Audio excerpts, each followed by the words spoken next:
Okay जी, बिस्मिल्लाहिर्रहमानिर्रहीम। इस video के अंदर हम लोग थाइमस को डिस्कस करेंगे, थाइमस की हिस्टोलॉजी को। थाइमस की हिस्टोलॉजी में सबसे पहले जो है, ये थाइमस एक लिम्फॉइड ऑर्गन है और लिम्फॉइड ऑर्गन के साथ साथ थाइमस एक एंडोक्राइन ऑर्गन भी है।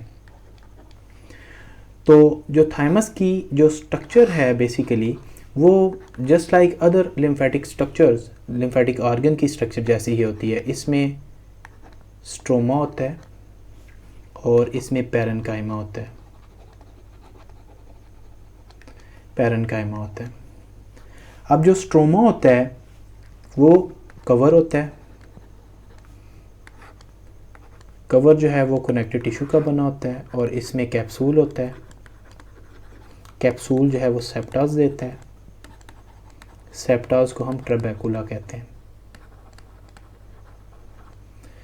और इसके अलावा इसके अंदर जो है ना वो रेटिकुलर नेटवर्क भी होता है। रेटिकुलर नेटवर्क होता है जिसमें रेटिकुलर सेल्स और फाइबर्स होंगे। ये था हमारे पास स्ट्रोमा। उसके बाद आएगा हमारे पास पैरेन्काइमा। पैरेन्काइमा ऑफ थाइमस में हमारे पास दो इम्पोर्टेंट स्ट्रक्चर्स आएंगी।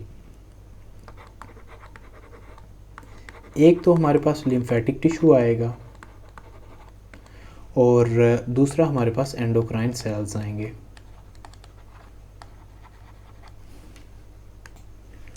अब जो हमारे पास लिम्फेटिक टिश्यू है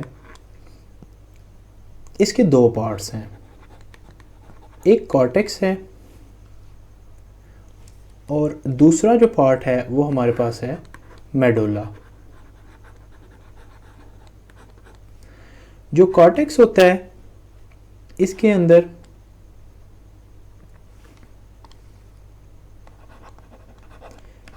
लिम्फोसाइट्स होंगे और इसके अलावा एपिथेलियल रेटिकुलर सेल्स होंगे। एपिथेलियल रेटिकुलर सेल्स होंगे। लिम्फोसाइट्स में यहाँ पे टी लिम्फोसाइट जो हैं, टी सेल्स जो हैं वो लार्ज अमाउंट में प्रेजेंट होंगे।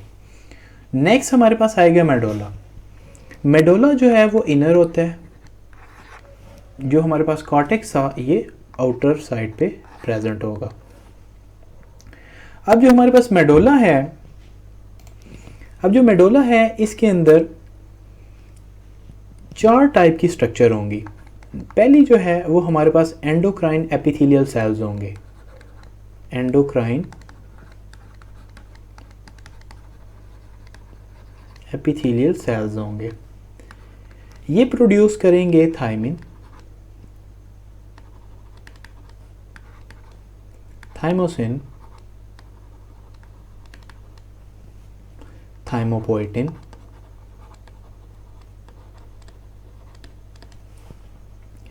और उसके बाद यहाँ पे प्रेजेंट होंगे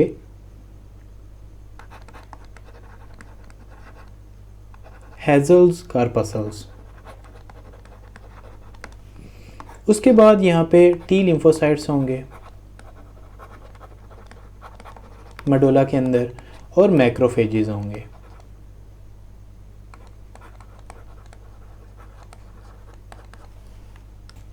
तो ये थी हमारे पास मेन स्ट्रक्चर थाइमस की। अब थाइमस का फंक्शन क्या है? थाइमस के बेसिकली तीन इंपॉर्टेंट फंक्शंस हैं।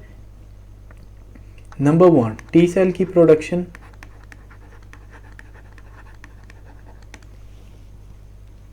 उसके बाद हार्मोन्स, उनकी प्रोडक्शन है हार्मोन की जिसमें थाइमोसिन और थाइमोपोएटिन है।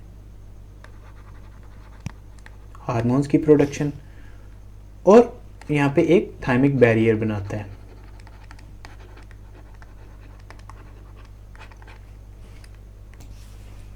अब जो हमारे पास थाइमस है उसको हम डिटेली टेक्स्ट में पढ़ेंगे। जो हमारे पास थाइमस है वो एक लिम्फॉइड ऑर्गन है और इसके साथ साथ एक एंडोक्राइन ऑर्गन है और it is formed of the two lobes और that are present behind the sternum. इसके दो लोब होते हैं और जो कि स्टर्नम की बैक साइड पे प्रेजेंट होते हैं with the increase in the age, जब एज बढ़ती जाएगी तो इसका साइज जो है वो छोटा होता जाएगा, इसके फंक्शन कम होते जाएंगे।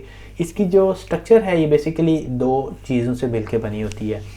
थाइमस जो है वो कनेक्टिव टिश्यू ऑफ स्टोमक से मिलकर बना होता है और पैरेनकाइमास होते हैं, और जो कनेक्टिव टिश्यू होते हैं वो मिलके उसमें स्ट्रोमा बनाएंगे, और जो हमारे पास लिम्फेटिक टिश्यू हैं वो इसका पैरेनकाइमा बनाते हैं। जो हमारे पास स्ट्रोमा है कनेक्टिव टिश्यू का, उसमें बेसिकली थिन कनेक्टिव टिश्यूज होते हैं, उसमें कैप्सूल होता है। कैप्सूल जो है वो थिन ट्रैबेकुला बनाता है, जो कि इसको डिफरेंट लूज में डिवाइड करता है, डिफरेंट लोब्यूल्स में डिवाइड करता है, और इसके अलावा रेटिकुलर कनेक्टिव टिश्यू का नेटवर्क होता है। उसके बाद हमारे पास आता है थाइमस का पैरेनकाइमा। थाइमस का जो पैरेनकाइमा है इसके अंदर दो पार्ट्स होते हैं, एक तो लिम्फाटिक टिश्यू होता है और दूसरा एंडोक्राइन सेल्स होते हैं। ये बेसिकली थाइमिक लोब्यूल्स के अंदर प्रेजेंट होते हैं।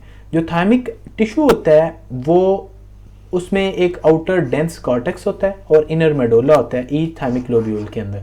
जो थाइमिक टिश्यू है इसके अंदर एक मेडुला होता है और एक डेंस कॉर्टेक्स होता है। अब जो कॉर्टेक्स होता है उसके अंदर डेंसली पैक्ड लिम्फोसाइट्स होते हैं, एपिथेलियल रेटिकुलर सेल्स होते हैं और टी लिम्फोसाइट्स होते हैं।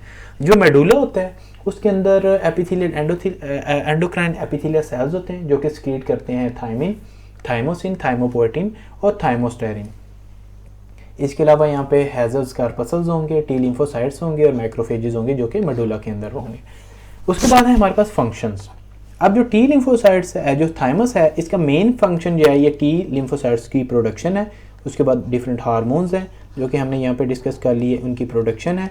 और इसके अलावा हमारे पास थाइमिक बैरियर बनाता है which is found by the walls of the blood capillaries. जो हमारे पास ब्लड कैपिलरीज की वॉल है वो होंगी, और एंड सराउंडिंग फैगोसिटिक सेल, और इनके सराउंडिंग में फैगोसिटिक सेल्स होंगे। This barrier protects the newly found T lymphocytes from circulating antigen.